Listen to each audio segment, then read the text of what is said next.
बोलिए शिव शंकर भोलेनाथ की जय, पवन सुत हनुमान की जय। प्रदोष व्रत भगवान शिव शंकर जी का आशीर्वाद प्राप्त करने के लिए किया जाता है और मंगलवार के दिन आने के कारण इसे मंगल प्रदोष अथवा भोम प्रदोष कहते हैं। इस दिन भगवान शिव के साथ हनुमान जी की पूजा भी करनी चाहिए, क्योंकि बजरंगबली भोले शंकर के ही रुद्र अवतार माने जाते हैं। इस व्रत के प्रभाव से सभी मनोरथ पूर्ण होते हैं। भोम प्रदोष पर महादेव की आराधना करने से मंगल ग्रह के अशुभ प्रभाव में कमी आती है। जो लोग भोम प्रदोष व्रत रखते हैं उनको उत्तम स्वास्थ्य प्राप्त होता है और आर्थिक संकटों से मुक्ति भी मिलती है। तो चलिए शुरू करते हैं भोम प्रदोष व्रत कथा। पौराणिक कथा के अनुसार एक गांव में एक बुढ़िया माँ अपने इकलौते बेटे के साथ रहती थी। उनका सारा दिन हनुमान जी की भक्ति में ही व्यतीत होता था। वह दिन रात अपने पुत्र की सलामती की कामना करती थी। बुढ़िया हर मंगलवार को व्रत रखकर हनुमान जी की पूजा आराधना किया करती थी। वह उस दिन घर को न तो गोबर से लिपती और न ही मिट्टी खोदती। एक दिन हनुमान जी ने सोचा कि यह बुढ़िया माँ हर रोज मेरी सेवा करती है, क्यों ना आज मैं इसकी परीक्षा लूं। यह सोचकर मंगलवार के दिन हनुमान जी साधु का वेश धारण करके उस बुढ़िया माँ के घर के द्वार पर आए और जोर से आवाज लगाते हुए बोले कि मैं हनुमान भक्त हूँ। अगर यहाँ कोई हनुमान भक्त रहता है तो जल्दी से आओ। जब उस बुढ़िया माँ ने आवाज सुनी तो वह तुरंत घर से बाहर आई और उसने साधु को हाथ जोड़कर प्रणाम किया और कहने लगी, बताइए महाराज, मैं आपकी क्या सेवा कर सकती हूँ। तब हनुमान जी बोले, मुझे बहुत भूख लग रही है, क्या तुम मुझे भोजन करा सकती हो।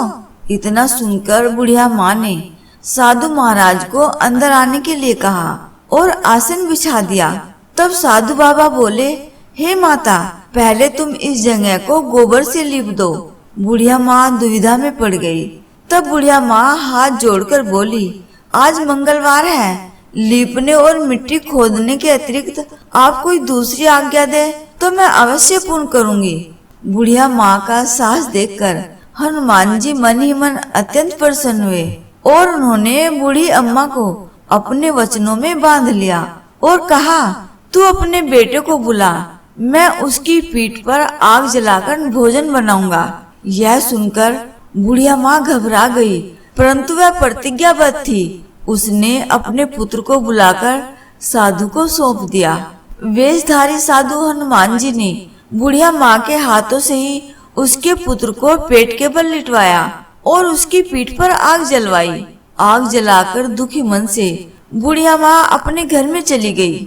इधर भोजन बनाकर साधु ने बूढ़ी माँ को बुलाकर कहा, भोजन बन गया है, तुम अपने पुत्र को पुकारो ताकि वह भी आकर भोग लगा ले।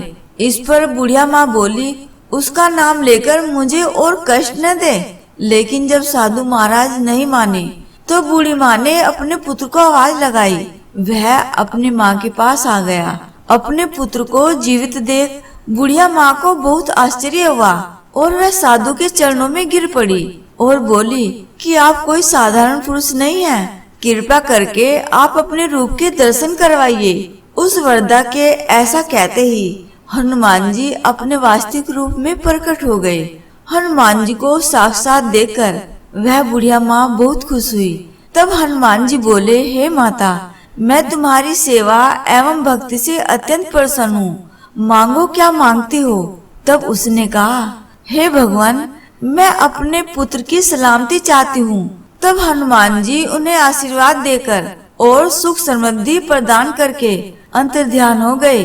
इस प्रकार हनुमान जी ने बुढ़िया माँ और उसके बेटे के सभी कष्टों को दूर कर दिया। तो इस प्रकार से यहाँ भोम प्रदोष व्रत कथा पूर्ण हुई। बोलिए बजरंगबली की जय, शिव शंकर भोलेनाथ की जय।